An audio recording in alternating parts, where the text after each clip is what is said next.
Buenas tardes, mi nombre es Isabela Lama. Entonces ahora voy a seguir con la exposición de la cara oculta de la ONU y su proyecto de gobernanza mundial.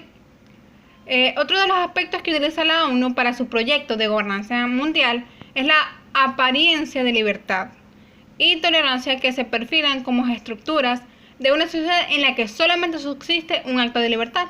Y esta, ¿cuál es? Pues es aceptar la servidumbre. Comenzamos, entonces vamos a explicar aquí más o menos lo que significaba la tolerancia. Durante las guerras de religión, el tema de la tolerancia se desarrolló con gran entusiasmo desde el siglo XVII. Su fértil desarrollo proviene de la afirmación cada vez más clara de la autonomía de los individuos, de su presunta libertad de pensamiento, de rechazo de todos los dogmas y de toda autoridad. También proviene del agnóstico filosófico, en que habla en que nadie tiene la posibilidad de conocer la verdad y el bien. Entonces, cada quien debe respetar las opiniones y las decisiones de los demás. Pero concebida así, la tolerancia implica, evidentemente, un relativismo moral, del cual el individuo puede salir eligiendo en completa libertad lo que le gusta o lo que le sirve. Pero si yo planteo en principio que la sociedad en general y la sociedad política en particular debe ser absolutamente tolerante por doctrina, es decir, indiferentemente a los aspectos relativos a la verdad, al bien, al mal, etc., esta misma sociedad se encuentra, obviamente, en una total incapacidad de decir qué son los derechos humanos. Esta falta de referencias reconocidas como verdades hunden a la sociedad en un desconocimiento de lo bueno, de lo que es bueno o malo para el hombre. Entonces, precisamente por esto, la tolerancia doctrinal con su relativismo moral terminan tarde o temprano en la intolerancia civil. Este proyecto que quiere la ONU que nosotros aceptemos genera cosas muy malas porque, ejemplo, si yo, según a como veo lo moral, decido excluir o eliminar a alguien, los demás deben de dar prueba de esa tolerancia que se está promoviendo, entonces deben de dar prueba de esa tolerancia hacia mí y aceptar que yo excluya a alguien. Pero ¿esto qué va a generar? Esta supuesta tolerancia civil va a generar que ya no va a haber puntos de referencia. ¿Por qué? Puesto que ya no hay base. Entonces ya no hay provisiones, puesto que ya no hay nada que transgredir. Entonces ya no van a haber indicaciones, puesto que ya no hay deberes. Entonces, pretender que es posible la tolerancia civil, donde todas las afirmaciones son igual de ciertas o de falsas que todas las demás, es darle muy poca importancia al hombre, es negar su sociabilidad y antes de mucho tiempo devolverlo a la selva. Este es un ejemplo de esa supuesta tolerancia que va en contra del hombre. Esa supuesta tolerancia civil va completamente en contra de lo que es el hombre, de lo que son los derechos humanos. Como por ejemplo, la Ley Bill de 1975, que legisla el aborto en Francia. Deroga el derecho fundamental de todo ser humano a la vida. Entonces, la derogación en sí misma revela la incomodidad, la vergüenza e incluso la mala fe del legislador. El legislador permite que se atente contra la ley humana. De esta forma, las derogaciones pronto se constituyen en supuestos nuevos derechos. Entonces, la tolerancia civil, que impulsaría a reconocer que el hombre es el sujeto de esos derechos, queda aquí descalificada en nombre del relativismo subjetivo y de la tolerancia doctrinal.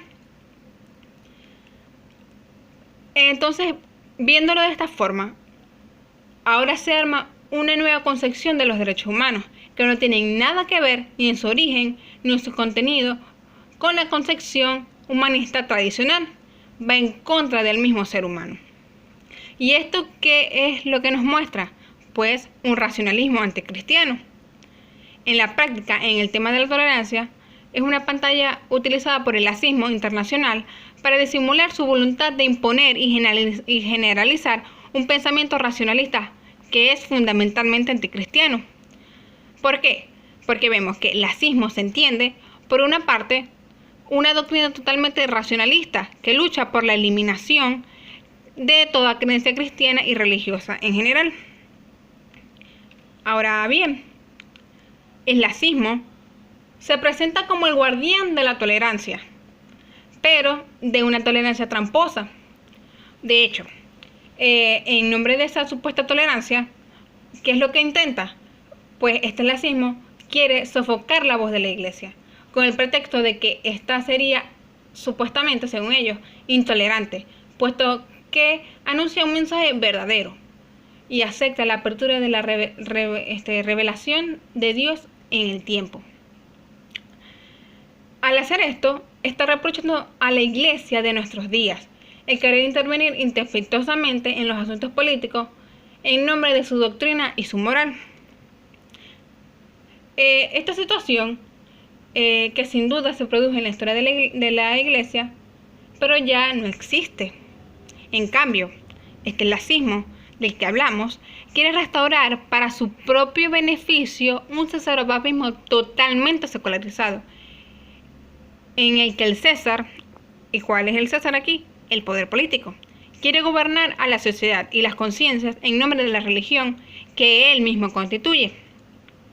El nuevo cesaropapismo consiste en imponer el racionalismo integral a la sociedad y a las conciencias utilizando la bandera de la tolerancia. Esta supuesta tolerancia da origen a una religión secular y se convierte en religión civil. Sistema de pensamiento único. Teóricamente debe legitimar el poder político y para protegerse lleva a cabo una inquisición secular despiadada. Es hacia la restauración de un cesaropapismo de este tipo hacia donde conduce la concepción de la tolerancia que actualmente se ha desarrollado en la ONU, patrocinada y generalizada por ella. Entonces, la obstinación de la que hace gala para imponer sus nuevos derechos, porque es una desesperación muy grande que tiene la ONU por supuestamente estar preocupada por los derechos humanos, revela que ambiciona plantearse como una iglesia secularizada. Pretende imponer su racionalismo a la sociedad humana y a la universalidad de las conciencias. La liga entre el lacismo y la tolerancia, entendidos en el sentido en que acabamos de explicarlos, no tienen nada de sorprendente. Ambos consideran como un hecho demostrado que el cristianismo es peligroso para la sociedad política. Más exactamente, el lacismo considera que el cristianismo es intolerable.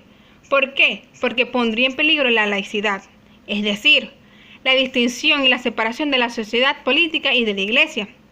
Pero, ¿qué implica exactamente esta separación característica central de la laicidad? Bueno, postula que el poder político no invada el poder religioso, ni el poder religioso invada el poder político. Esta separación no le causa problema a los países democráticos. Si entonces, en nombre del lacismo, se reivindica la laicidad, es decir, la separación de la sociedad política respecto a la Iglesia, no se está haciendo sino derribar una puerta abierta. En cambio, en las sociedades o en las instituciones en las que, en nombre de la pseudotolerancia, el lacismo quiere imponer un sistema de pensamiento único, aquel que no está representando la necesaria distinción entre los dos planos. Bajo una apariencia de libertad y de tolerancia, se ve, de esta manera, cómo se perfilan las estructuras de una sociedad en la que solamente subsiste un acto de libertad. ¿Y cuál es ese? Aceptar la servidumbre. Entonces es ahí donde conduce la interpretación de la ONU, del liberalismo de Hobbes, revisado y empleado por el socialismo de Rawls. Estos son los resultados